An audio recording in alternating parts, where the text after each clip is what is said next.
I am Judy, and I am 33 years old. I do not have a big family, so one of the advantages of marrying my husband Kyle is being present at such a large event. The music was blasting, and the air was filled with the laughter and chatter of my husband's family. This was the first time I saw such an event. Unlike me, Kyle was from a very large family. They organized a family reunion bash for themselves, and more than 100 people attended the event. For us, it was a great opportunity to meet distant relatives and enjoy some good food. But destiny had its own ways of testing me. It was supposed to be a great opportunity for all of us to enjoy spending time together when I met the meanest and evilest mother-in-law. The thing about her is that for the most part of my life, she dedicated her time, energy, and effort not to give birth to Kyle, but to disrespect and belittle me as his future wife. What she did not know, though, is that I soon will not be a future but a mother.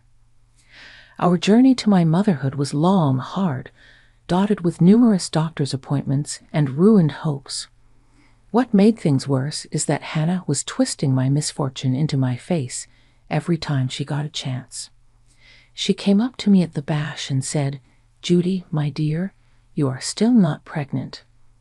I must say that you are way too old, and now it's just sick." My team sister, God, how could my son marry someone who cannot even give him an area? I was shocked. Official website is so rude and evil. I must say that I felt my cheeks burning because I did not really believe what I just had. Excuse me, what? Oh, you better hear me the first time. Wait, and now. I watched as Hannah left me and run from the scene. I felt humiliated enough, but she did the unthinkable. Since this was an event, she went to the DJ and asked if she can borrow his mic. "Ladies and gentlemen, if you can please give me your attention." At this point, I had a bad feeling about what she was going to do. Marianne, my good friend, and wife of my son Kyle, is here to special event possible outcome experience. We are family, aren't we? Aware that this had bad news written all over, my husband Kyle, who was miles away, began to speed over to the DJ booth. He knew his mom and knew that she was not going to say something positive about me. Unfortunately, he was still too far from it to reach her before it was too late. "All right, peasants, if you can tear yourself away from each other like, I have some more news for you. If you take your eyes off Judy, you will notice that she is not pregnant or that she is not holding any baby, haha. God, I can hardly believe it, but hey, I guess I was right. After all, it is not her fault. I guess that actually means she is infertile after all." "Mom, that is enough," shouted Kyle, although the power at last of him voice was no match for the large microphone and a powerful speaker that his mom was speaking onto. So she continued, "Don't worry, Kyle, this is a lesson you to everybody else and definitely a learning lesson. Judy, I know this is hard to hear, but you have to hear it. You are infertile and therefore you are wasting everyone's time here instead. We are all only growing older and I want my grandchild sooner or later. So I think it would be best if you two did something like get a sergeant or divorces general." Ha, I can't believe I just said that. I want to see my grandchild. To my relief, thankfully, I was cut off by Kyle, during which she finally got to me. I, for one, couldn't move at all. It was like I was frozen. It seemed like 100 pairs of eyes were looking at me all at once. And, quite frankly, I just wanted the earth to open up and swallow me whole. I felt humiliated as I felt everyone was looking right at me. Finally, despite Kyle stopping her, its damage was already done. Some people looked at me with a disgusted face. Others looked like ones of sympathy. But, honestly, too many just wore expressions of embarrassment. They were humiliated on my behalf, and as a person who does not like to be pitied, this was the worst thing I could imagine. I felt helpless. I'm usually the type of girl who doesn't care what other people think and says what's on her mind. But how could I do that with all these people looking? The DJ tried to get the party back on track and overturned a flip, but like I said, the damage was done. Some people went back to whatever activity they were pursuing before. I knew the whole family would talk about this. My whole family would text about it for the next week, I was sure. I did what I suppose many people would have done in this situation. I ran. I felt so unwelcome and certainly didn't feel loved as I saw Kyle and Hannah talk, more likely argue, off to the side. I ran right into the house hoping to find the nearest bathroom where I could be alone. Of course, there were less than 5 in the house, so I locked myself in the bathroom first and cried and cried. It felt like I was there for hours, and then I got a tap on the door. And I knew it would be none other than my loving husband, Kyle. I was dumbfounded by his response upon seeing my bloodshot eyes and swollen cheeks. I swear to God, I'm not talking to that woman ever again after today. Kyle, you can't say that. She's your mother. Yeah, and she's horrible at it too, and I'll never be able to show my face in here again. I managed to hold in my emotions and waited until we were far enough away that I couldn't hear the other students at the party laughing at me. If you want, we can go home right now. Just say the word, and we are out of here, Kyle offered. No, that will mean I've lost. Hey, what did you tell her? So he told me how he had scolded her for such insolence and rudeness. I wonder why she said something like that. I don't even know half the people in the party, but I was still crying. I know, love. I've let her abuse you for far too long. I'm so sorry. This is my fault, I said. Hugging me, I continued to cry in his arms again. I love this man. After all those years as a kid who told me I had to be strong and not show my emotions or it would look like I was weak, Kyle was always there to catch my tears for me. I pulled away slightly from him and looked up at the love of my life. His warm brown eyes met mine, and I felt just how much I loved this man. Despite my attempts to smile, I started to cry, but I forced myself to suppress the emotion. Hey, do you remember how we met? Kyle smiled. Exactly, how can I ever forget such a beautiful day? I laughed, and he laughed with me. We were both in the library of our university when there was only one electrical outlet left, so we fought over it. After that, we simply talked for hours. We exchanged phone numbers, and the rest, as they say, is history. I love you so much, Kyle.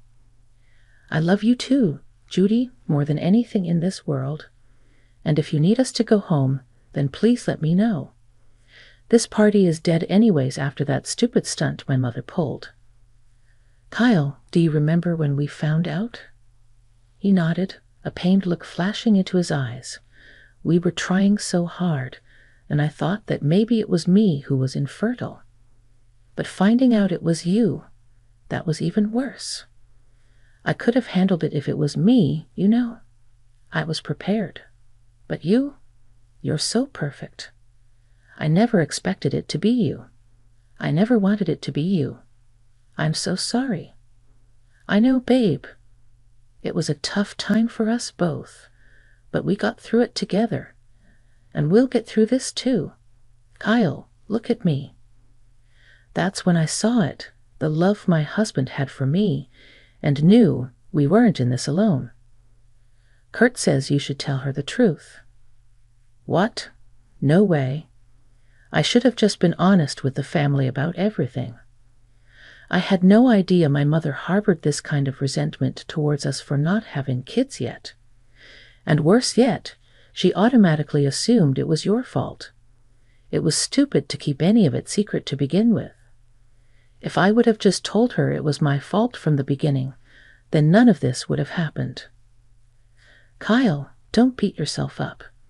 Even if you acknowledge there's something wrong with your mother. She would have found some way to humiliate me no matter what you did. You're right. I mean, she invited 100 people. That's just absurd. So, no, I'm not going to do that. Wait here. I'll be back, he said as he let go of me and left the bathroom. I was so humiliated that I chose to remain in the bathroom and heed his call. Before I knew it, I had earned the filthy suit on my back for its final paycheck. Time passed, and I became fiercely convinced that Kyle was doing something stupid to perfection when we rescheduled the family name and exposed him to his family. My convictions went wild as I saw Kyle sneaking in with a stack of papers. Thank God. I was about to bust out of this place and stop you wherever you are. You might try and stop me, but I won't. How are you? What have you done? And when I received the stack of papers and cried out in amazement, what are these? My infertility test results and your hyperfertility test results. I printed them out at the library. My stomach ached in bestial pain. How could you do that without telling me? And now you want me to show them to Hannah. Kyle, I can't do that. I told you I wasn't going to do it. I can't just show her these. Judy, she embarrassed you in front of everyone. She needs to be brought down to earth. She's going to have to eat crow when she realizes that I'm not just queuing up for you. I can't do that, Kyle. I told you that so many feelings would die tonight. I can't do that. I don't care about you. She's the one who'll be embarrassed. I'm not afraid of being infertile. It's Nicolas Cage's fuck, but there's hardly any other day to do it. I think we should look into alternative methods of conception. I looked up at him, feeling completely overwhelmed by his love and selfless nature. How on earth could he be willing to sacrifice him like this? Moreover, it seemed that he was ready not just to take the pill, but properly face this ailment and start doing something about it. For so long, it was a painful or tender subject in a relationship. However, as I was looking into his loving eyes, I was thinking about all the healing and growth he did to get to the point where he can see so clearly and give me so much compassion. But Kyle, it's not just that. It's also that she never respected me. She never even tried to get to know me. And she's just making fun of my inability to have babies. I had it. Kyle put his arm over my shoulders, pulling me closer. I know, Judy, and that's exactly why we have to do this. We have to show her that we can't be pushed around, he told me. I looked back up at him, feeling grateful.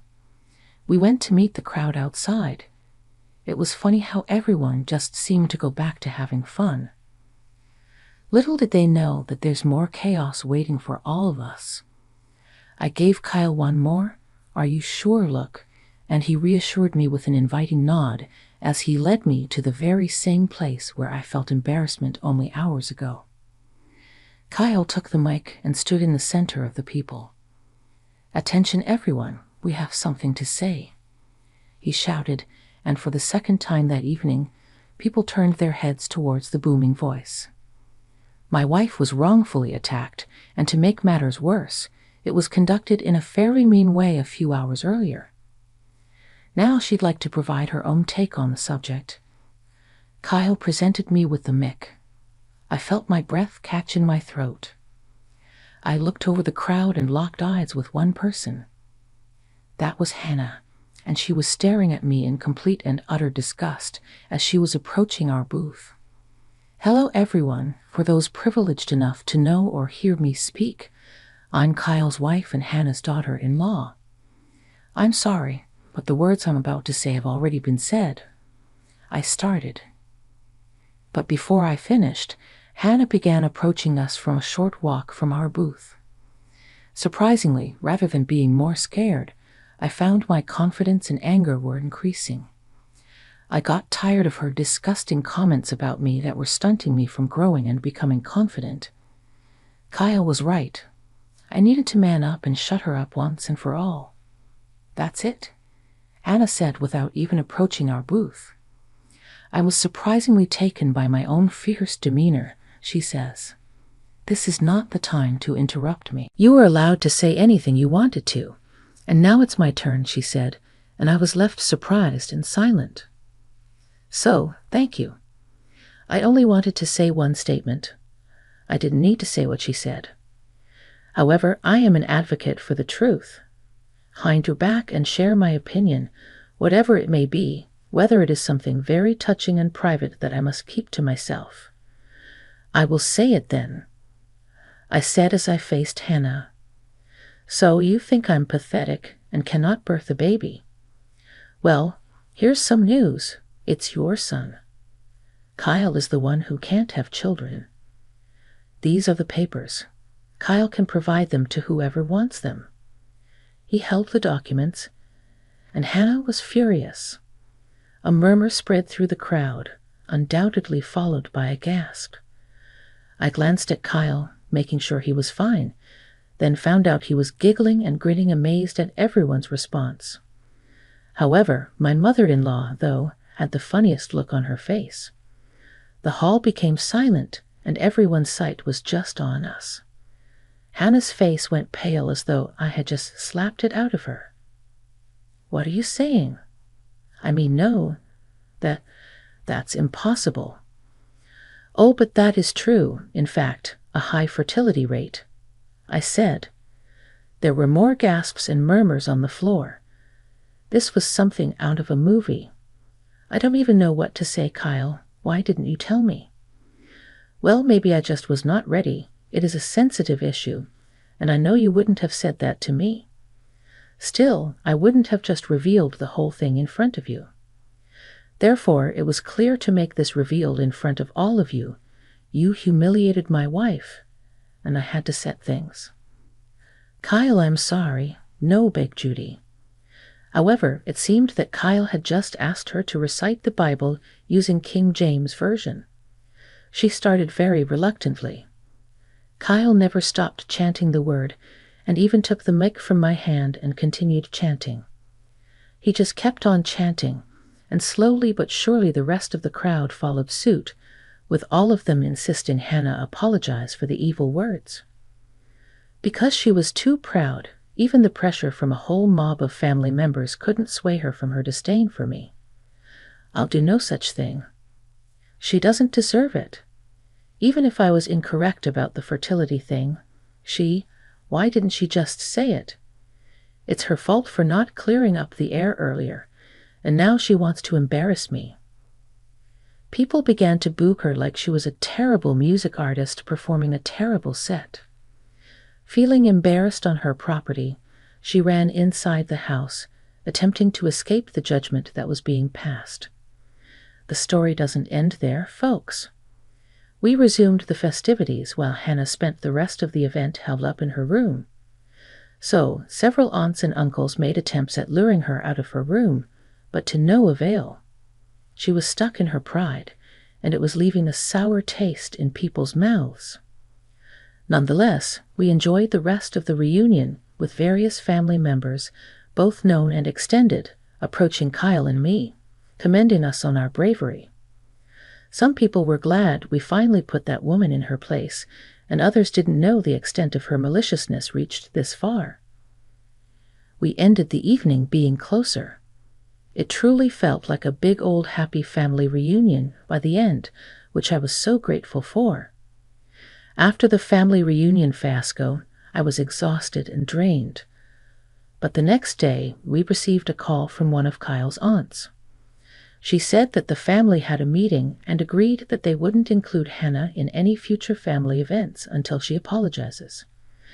They'd also recommended that we remain distant from her until she can grow up and take accountability. I agreed with the decision wholeheartedly. After all, I didn't want to be subjected to her cruel remarks again. I wasn't surprised by the decision, as I knew how stubborn and unapologetic Hannah could be. But it still stunned me to hear that our family was now officially divided due to Hannah's incessant hatred towards me. Kyle and I discussed the situation, and we both agreed that it was time to move on. We couldn't keep enabling Hannah's toxic behavior by being bystanders in her abuse, and we needed to protect our mental health. We were already going through so much, and especially since we wanted to start a new chapter in our lives and build a family of our own, it was time to say goodbye to the drama and focus on building a happy, healthy life together. So we said our goodbyes to Hannah without any regrets or second thoughts. We sent her an email detailing our feelings, and Kyle left her a long voice note telling her that he would love for her to be part of the new life that we're trying to build, but there was no way he was going to allow toxicity and negative energy to be part of it. Unsurprisingly, she never responded, and to this day, we haven't gotten a response from her. Turns out she prioritizes her pride so much that she's willing to give up her relationship with her potential grandchildren. Good riddance to bad rubbish, as they say. We didn't need that kind of negativity in our lives anyways, and we were better off without her. But deep down, I couldn't help but feel a twinge of sadness. You won't be surprised, but she never answered. And today we still do not. It looks like she values her pride so much that she is ready to part with her relationship with future grandchildren. At least with Kyle's. But I still remembered that Hannah remained Kyle's mom. I dreamed that someday I would be able to hug her as an in-law. But it was clear that ain't gonna happen. I don't know how she is now. I'm not interested in her current affairs. The only thing I do know is that I will never forget that day. Moreover, I will never let anyone make me feel like some creature.